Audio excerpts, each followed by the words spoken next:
I usually value the existing employees rather than like a consulting firm and stuff with the certain skills. Because these people already know about the business well, a good side and a bad side and experience, and then probably they tried to do some other initiative in the past. So they experienced in all the area and aspect. So I usually value the power of the existing employees. I usually try to have them involved in from the planning phases, the beginning of the project, so that they are able to understand where they are heading. And also after transforming to the business as usual, or even during the project, they can be a good communicator to share the idea, new ideas, and then why we need to do the changes with other employees, not directly involved in. So I value the employees. So people is the most important. I'd say historically we focused on product, process, and people came last. So the start of the transformation for us was to put people first, and that starts with the customer. So, understanding the customer need, and I'd emphasize need as opposed to want. So really understanding what they're trying to achieve.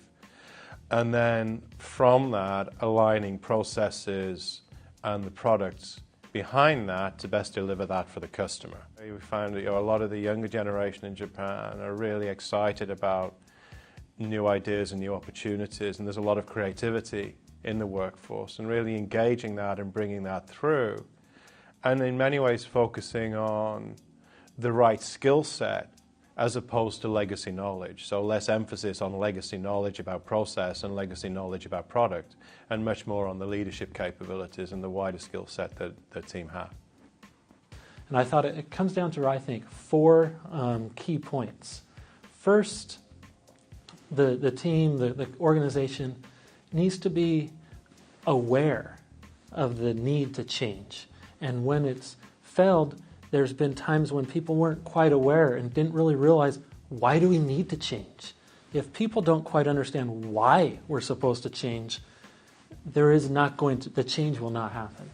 Secondly, maybe they're aware of the change, but they're not quite bought into it. They're not quite sold that, we need to make this. If people don't have the desire to change, you're not going to be able to get to that next step. Third, once people are aware and they have a desire, they may not know how to execute the change.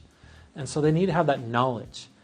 And so it's going back to, why have different organizations changed or struggled to implement change management? They may have, first of all, had the good plan, they got everybody on board, but then if they're not necessarily executing, they don't have the knowledge, they don't have, you're also going to fail. Lastly, and this is where I've seen it happen quite often here in Japan, you may have succeeded in all 3 of the first steps, but if you then don't empower the employees and really take it to that next step, you're not going to succeed. No one person, a great manager, CEO, or anybody, may come up with and may accomplish the first 3. They may be a great speaker. But then if they don't take it down to the next level and really bring out change agents and allow change agents to then go execute, you're also going to see failure.